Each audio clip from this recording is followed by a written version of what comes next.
Okay, we're going to continue where we left off. We're making the connection here from our oil cooler down to our drain bolt here. And it comes with the adapter, the NCY one. I went ahead and got some of the little Rokas here.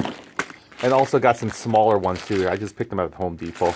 They're like $6. You get about 10 of them. We only need about 6 of them to make our final connection. I forgot that one of the hoses is going to be having a broken line shorter. So we won't probably actually need to do a full half, so we have the little plenty of slack just in case we need it. This was for the original one as well. I was about to go ahead and change it to these ones. I actually got a smaller one where you don't have to cut it. It won't be that excess of slack, so I got a little bit more perfect one. So we'll change that out to compare. I believe that the other one should be in here. Let's see here. Got quite a few things here that we got to get taken care of. So yeah, this is the original one. Let's see, where was the other one? I always have it handy. We got funnel. We got some gear oil here we're about to change. 7590 Mobile 1. This is the motor oil that we're going to use to change it. Also, there's a great trick to getting all the last bit of oil there. You just get your vacuum or blower, like one of those shop vacs over there. Blow it out, you get the last bit of drop. I'm also going to be able to try to see if I can suck in some of the carbs out from the pretty much where the spark plug bolts onto. There's our little magnet here we're going to be utilizing to connect to the USB with that one. I thought I had another one of this because this is actually the original one. I'm trying to find the other clamp. That'll be much more better for it. So I had it out here. It doesn't seem like I can find things when I need it, huh? But yeah, we're going to do quite a bit of things to it, so we'll find it along our way. It always does usually appear when we don't need it, right? So let's just go ahead and go about our business. And oh, here it is. Look, right here. Just when I tell it that we don't need it, he comes out. So yeah, it's going to be a little bit more lesser slack than this guy here. So this was the original one there that failed on this. Had a little faultiness to it.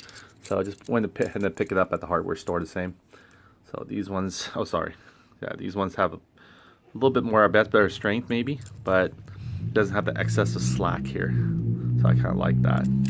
That way it'll be perfectly, just like this guy right here, he's already been replaced. So we'll replace him with this as well. We'll find out we need to actually take out the whole intake manifold separately. So we'll see if the studs come off with this or not. All right, so in the meantime, while this one's ready to be put on afterwards, let's go ahead and configure the way we need to. Let's go and look at our schematic again. So how we like to go ahead and set this up. So let me go ahead and get this down position here. A little bit more sunlight now during the day. It's afternoon.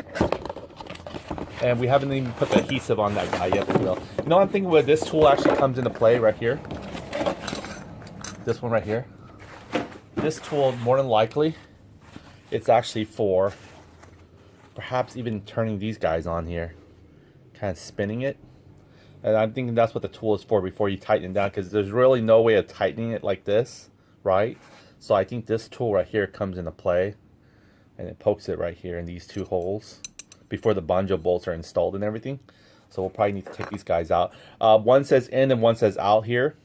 So it doesn't really matter, I think, where we relocated here though. But we followed what the picture says, even though this has in and out now that we noticed that.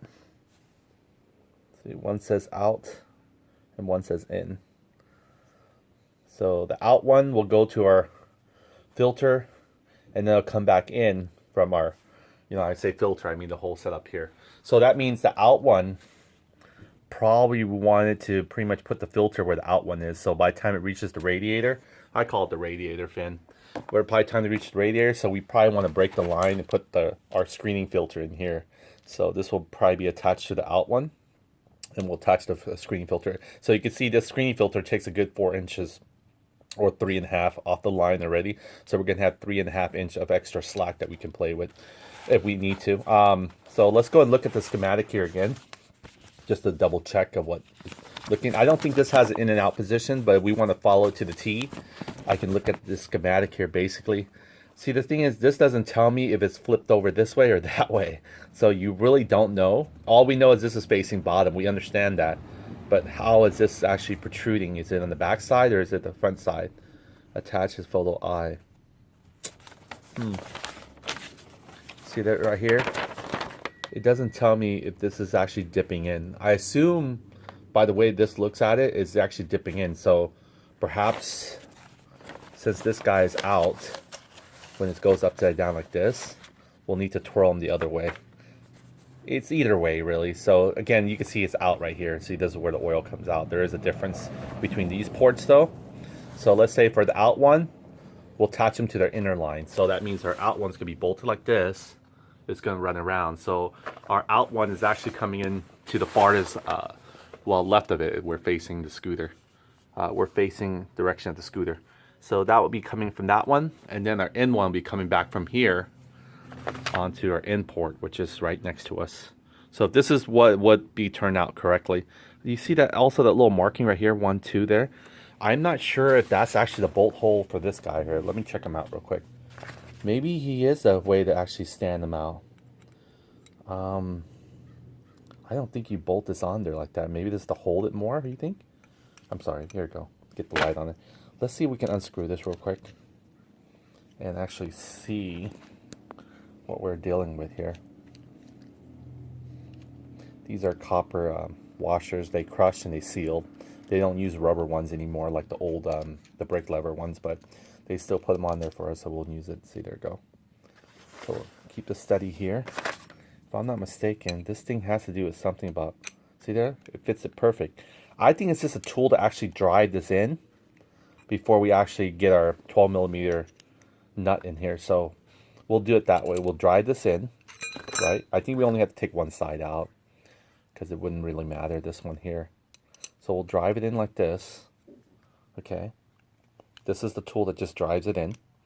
It's from the NCY Motorsports one here. Okay, so that's the tool to drive it in only. It's a tool because you can see here you can't put it permanent because then that would not let the banjo bolt on the other side come in. So yeah, that's the tool here just to pretty much give you a be able to drive it in because you don't have really any socket. It's just you can't do it by hand, right? Because it's not gonna be so tight yet. Even though you don't force it tight. So that should be a good enough tool there. So we'll keep this note here. So what we have right now is the one going out of it, and then the one coming back in, it funnels separately. So the out one, the oil port's right away out. Before we even do that, I guess, let's see, we tighten this first and then we fill in the oil. We'll see. So I guess we don't fill in the oil yet until we actually secure everything and put the hose line in there. So this is where it goes. So here we go. That does look like correct, see? And then another thing is, just to make it easier for us, we'll probably put the filter somewhere here. So that way we can actually maybe even kind of tie it somewhere or even be it near so we can actually, when we change our oil, we can also check our filter. So we don't need to go all the way to the midline like this guy's doing. So we could put it somewhere a little bit more closer to the port here. Maybe this little gap here would be perfect for us to put it right there. And that way this bar here protects it in case it ever gets hit down or something. Hopefully it doesn't crush it, but we'll see. We definitely want to keep it at level, but we'll see how it goes. Sorry. We'll see how it goes. We'll try to put it somewhere where the line is near, so we'll break it somewhere around a little bit more closer to where we're thinking. So let's say, for instance, you see the cap there. So I'm thinking when we have this routed, we're going to put our fill filter a little bit more, maybe somewhere like right there or something. You know, not too far out of the way to reach in, because we definitely don't want to be able to have to go all the way that far out and reach in. So we can prepare to probably cut this accordingly, because this guy right here, he's not going anywhere further. He's just going directly to this bolt here. And I don't want to really create any extra slack unless I really have to, for reasons of maybe the plastic housing is going to push up on this a little bit more, but we'll see. Let me go ahead and put this over the bar here. You can see there's another bar here that we need to get through. So I'll put this over the bar. And then let's see if you guys get a much more clear angle here. How we're going to do this. Okay, so you guys see the bar here. Keep the box in the background here like this. Okay, so you guys can see where the bar is and then where our filter is. Our filter is like right there. So we're going to drag it and make way for it. See which is the best angle shot here. Okay, so you can see where the 2 ports is. You can see where we're working with. So we're going from the bolt here. we're going to take it and we're going to have it lined like this. So anything extra, it's going to be coming back. So we can even, well, I can't really drain, well, I could drain the oil now if you want me to. And that way we can have it all ready to go. So why don't we do that? We can drain the oil now. It's going to be a little bit messy. I'll get a tube out there, we'll get it blown. Or we could just pre-cut it, assuming where it's going to be actually falling down. We just don't want it to be too draggy. Yeah. I'm tugging it as much as I can. We just don't want any extra slack, really. So if I cut it, I can cut it like right there. As you can see here, I'm tugging, I'm pulling it tightly. And we don't want any hose to bend or anything like that either. So more than likely, I think this is going to drip down on it. And it's going to take some more slack from it. So more than likely, probably going to cut it. I'm even thinking of cutting it right there where that one is, right there, that little marking. So if I cut it, you know, it's going to be tight, and this thing is going to be tight. So there's not going to be a lot of slack for it to curve anymore, I guess, which is fine by me. And it's a little bit above the, what do you call that? Below the exhaust, so it won't get heated and damaged. And it just flows a little bit up, but it's still kind of a horizontal. It's not like a serious incline or anything like that. So I think we should be okay. I'm going to cut it right there where the one is, and I'll finalize that cut for the input. Now we got to worry about the output, and this one, that way we'll be able to have enough slack to figure out our output, how we're going to do this. So let me go ahead and get a cutter real quick. I'm not sure which one will be a good tool to use, but I'm thinking we'll go for it. Let's try one of these guys here. Let's see if these guys will cut well. And then we'll be able to crimp and everything. Try and make a connection ahead of time. And then we can just drain out the final blow on the thing. So what I'm going to do is drag it. I'm going to drag as much as you can. Okay, we decided right here, we're going to cut right there where the one is. So we're going to go ahead and take a scissors. Whatever this thing is. Look like a weed cutter. Okay, so we're going to go for it. Put it in there. Squeeze. Try to cut it straight. Oh, man, that thing cuts nice. Look at that. It almost ripped, actually. I didn't feel like it was cutting. It just looked like it just ripped. That was simple to cut. Okay, so we got that point there. So we can go ahead and protrude it in to the banjo bolt here that we had.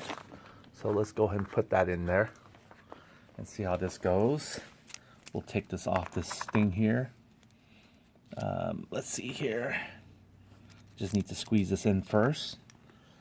Okay, so what we're going to do is just squeeze this guy in. Squeeze it in now. Actually, what we should do is go ahead and, well, we could do it now. There's no problem at all. We can go and get these washers ready. We can feed it in there or put it afterward. It doesn't really matter. It's just we can unscrew and wrap it around. But I figured, you know what, since we already have it open like this, we can just go ahead and put that in there now. And again, these are actually pretty loose already for it too, so they will have a little slack. I wish there were smaller ones, but the size on these ones I got, I guess these holes are probably outer diameter, no more than actually 5/8. But you can see here, these are 5/8 maximum. You can see there's still quite a bit of slack in them. That they will screw tightly, but they're still there. No, are these hexa? Yeah, I hope they are, because I don't really want to use a flathead one to screw it in. So let me try to get the right socket here. I think these are probably looks something like 6mm socket size. So let's try see what we have here. Yeah, I'm excited to get the oil cooler on there and everything. It's gonna look great. The way it looks right now is just pretty rad. So I just can't wait to get that finished part of it. That way we don't have to worry about our engine heat. So, and it looks really nice. I think it makes the bike look a little bit more even aggressive. Again, it's going to be covered up with our housing anyway, but still to know that it's there, just in case our engine gets overheated, we can take it for a little bit longer rides. And let's go ahead and see if that is the right socket. I believe it is a 6mm socket.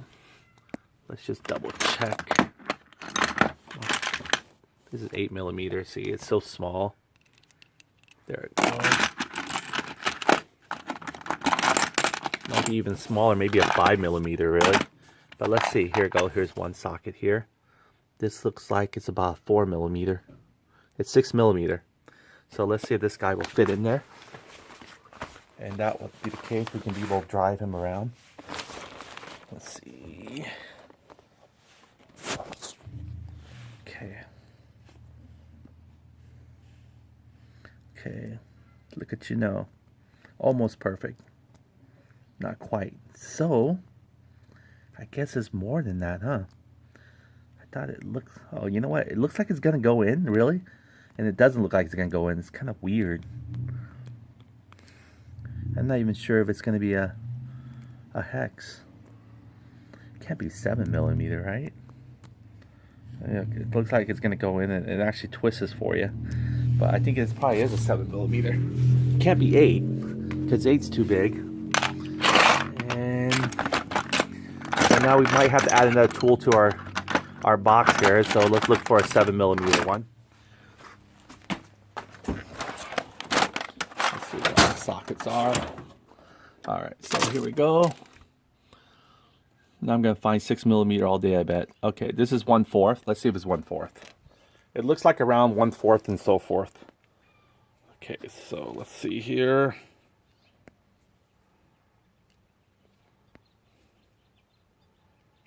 Oh, bam. Look at that. 1/4.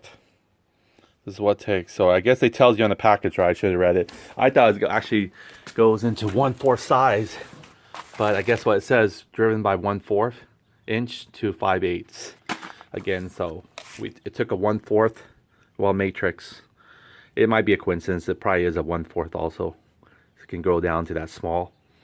But yeah, so we'll be able to use a 1/4 to drive it in. And it takes a regular smaller socket of ours, which we have. All right, so what we'll do is we'll adjust this to within the hose length now. Okay, and then we'll slide it in there.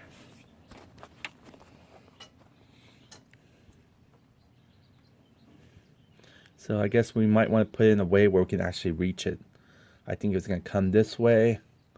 This will probably be our best bet, maybe. Or we can keep it consistently inside.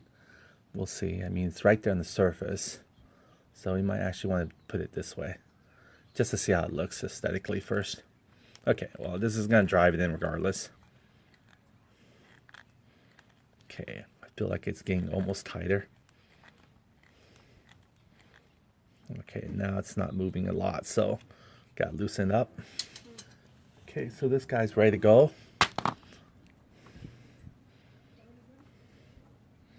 Get him all the way over there. We got to meet him all the way over there to the other side. Get him prepared to be tightened down. Once we actually get everything finalized and clamped, we'll go back and tighten each and every one, just in case we need to actually wiggle it off. So that's why we're probably not going to do the tightening part just yet. But you'll see me scoot them over. Just a second here. All right. Scoot him over, ready to go. He's going to have to be loosened now because this bump here is actually bigger than his opening. So that's a good sign. Yeah. And it's actually not that much slack left, really. So it's really not great. I mean, it's still not a bad, hose clamp. People get enough slack in there and still have some slack left as well.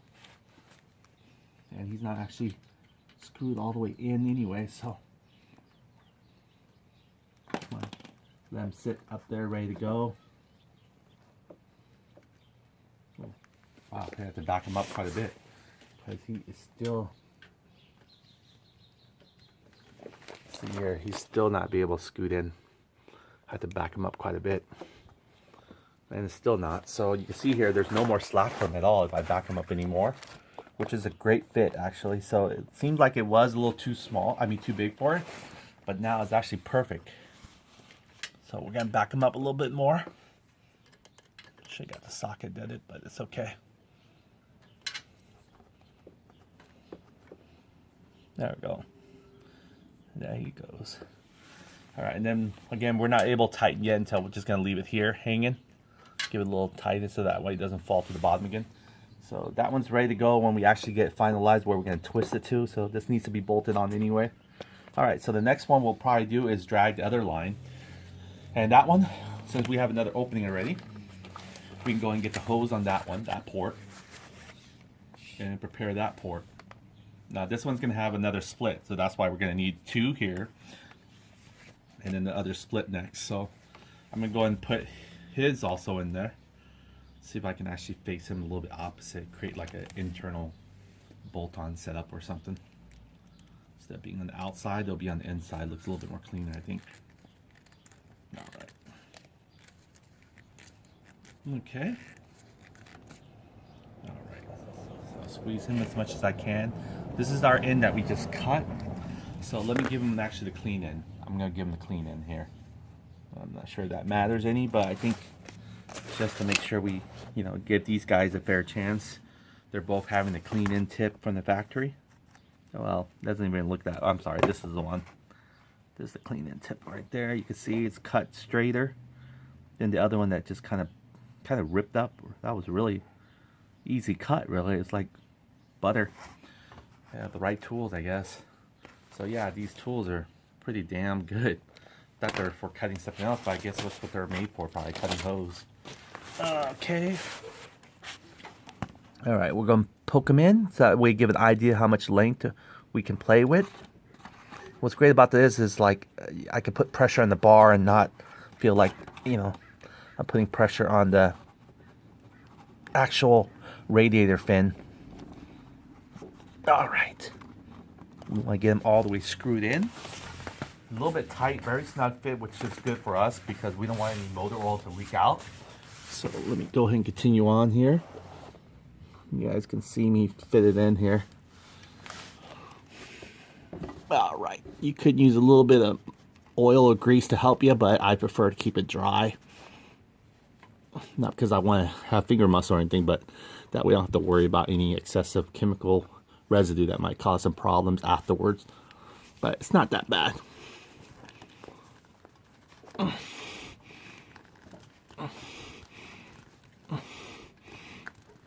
There we go. It's almost going much as we can. Very nice. That's it. That's all we need.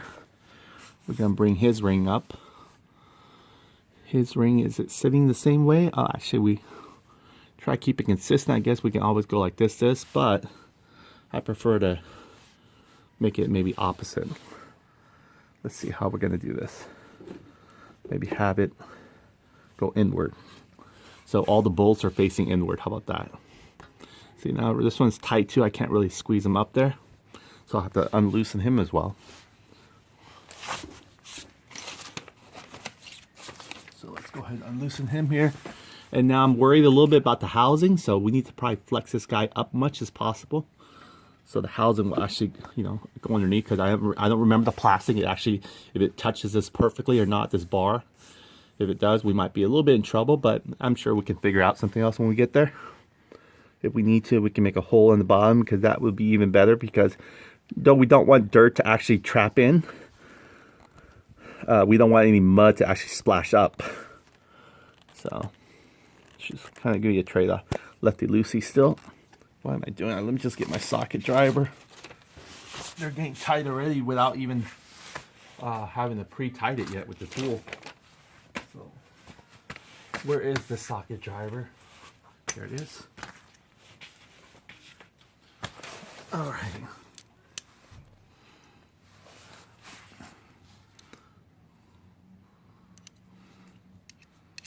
There we go. Lefty-loosey. There we go. My niece is crying there. She probably wants something. All right. Tightening it. Can't tell when you're upside down sometimes. Lose the direction. There we go. It's loose now, but too loose. We want it to be able to feel like it's gripping snugly. Snugly Dougly. Now I don't want to tighten it yet. So I just want to go ahead and just give it a good snug tight. That's all. because I want to be able to adjust it right afterward. So that's good. We'll just leave them hanging like this until we actually get everything finalized. But let's see how long the length of the hose is on each other. Yeah, so this one was good. We actually gave this guy a little break just in case we need for him to travel further. But you can see here with the break point and everything, he has quite a bit of slack to him. Look, see that? Drag him to meet over there. See, these are the two. This is actually in the same direction. The left one and the furthest left one, sorry, and our right one here. You can see that. Oh man. Oh wait, we got to go through this bar. I forgot about the bar. It's like, well, no, it cut too short. Nope. See, the furthest right here, it's fine. It meets up to the thing right here, and then this guy right here goes way aboard, which is great because then we can cut him accordingly to making our junction here. So he's going to actually have even more slack, which is good. We can save some of the bit of hose just in case we need to do something else with it. So let's go ahead and get started on this, where we're going to cut it to break it. So we're going to need to break it somewhere where, in fact, we could probably even put another one over here. Why don't we go even over to the next bar here? How about this bar? Let's hop on over. There's probably no reason for it not to. So there we go. How about that? Look at that. And it's going to go in the down position where it's not going to interfere with our exhaust. You can see here exhaust is still probably like maybe an inch and a half away from it being, and these hoses are pretty durable. I mean, they are heat resistant, fuel, petroleum resistant, so they're not just made from regular garden hose.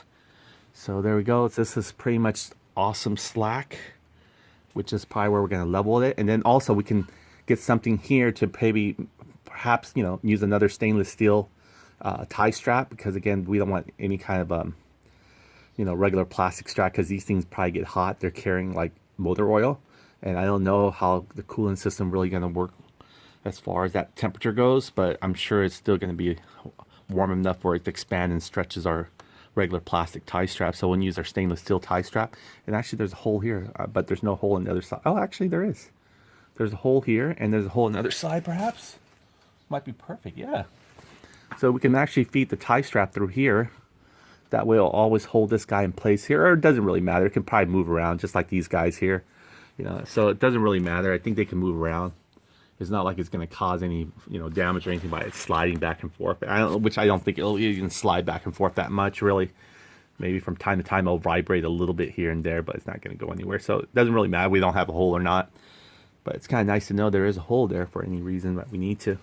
But I think it's looking pretty swifty. So far, so good. I mean, this looks like this it. So we're going to go ahead and decide now where we're actually going to start putting the oil filter. Maybe somewhere a little bit more discreet, because we do have this thing coming up, and we probably want to actually pass the exhaust. So knowing this, we probably don't want to put the oil filter too way deep in there, because then it'll hit the exhaust, and we don't want to put the oil filter too low. Look at that, still beautiful rainy weather, huh? Well, we're comfy here, souping up our scooter, preparing it for our ride when it's actually nice and sunny. So rain all you want, wash the ground for us from all that oil left behind from all the cars and stuff, and we'll be happy campers, saving money on gas at the same time.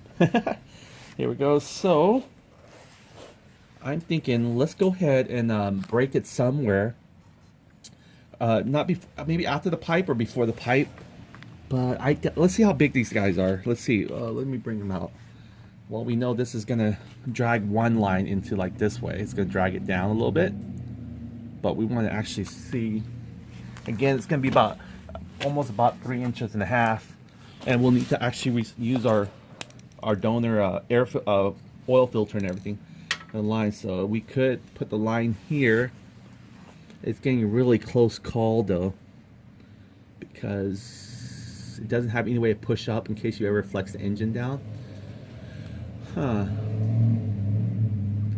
And we want to be able to change it without reaching over to our, our housing harness.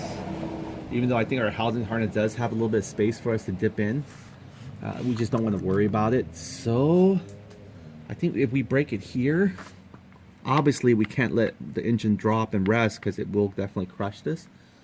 So we have to figure out a way smartly where it's going to be able to tuck in if needed to raise the engine or drop the engine. Well, we drop the engine, more than likely we have to disconnect something, so we'll have to change the oil for sure because now it has a lot more wires to it. So I think we should just go and place it more conveniently to where we think. And I think this might be just right. It's still away from the exhaust, but I feel the exhaust heat vibrating. And I figured, you know, the more cooler we can get things, the better. So that's the only thing I don't like is well, exhaust is never going to, you know, heat that much where it can actually cook something an inch away. That has to be extremely hot for even the volcano heat to be able to cause something like that. So yeah, I think we'll be fine. We could probably mount this guy right here. So that means we'll have to break the line in between and then drag him or re-drag him. However, we're going to figure this one out. I think it should be okay. The only reason why I don't want to put it here again is when we do oil change or anything, you know, we have plastic housing that goes all the way over here. More than likely, we're not going to be able to, you know, touch this guy for a while unless we take off the whole housing again. And that's something we don't want to do wise because this thing is maintainable. We have to take it off to get our oil filter out and everything and clean it every oil change. So we need to have it somewhere near the oil port here, so that'll probably be more recommended. I'm thinking we'll definitely can't put it directly underneath it because we need to make sure that if the engine ever takes a dip, this plus the extra thing is not going to protrude it so low where it's going to, you know, hit the sidewalk. So we probably want to put at least above this bar here, the kickstand center bar. That way it protects it if we ever go down. And in fact, I should put the center kickstand to see actually how far it goes down off the kickstand. So let me do that real quick.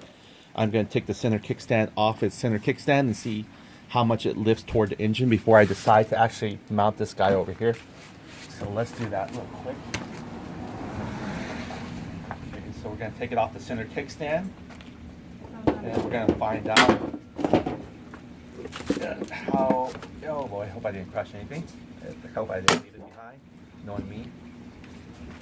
Okay, so the center kickstand, it looks like it's still quite a ways, so yeah, it's protecting. So we definitely want to put it somewhere below to have it protected by the center kickstand. So you can see here, the center kickstand is definitely not in the way. So let me go and lift this guy back up.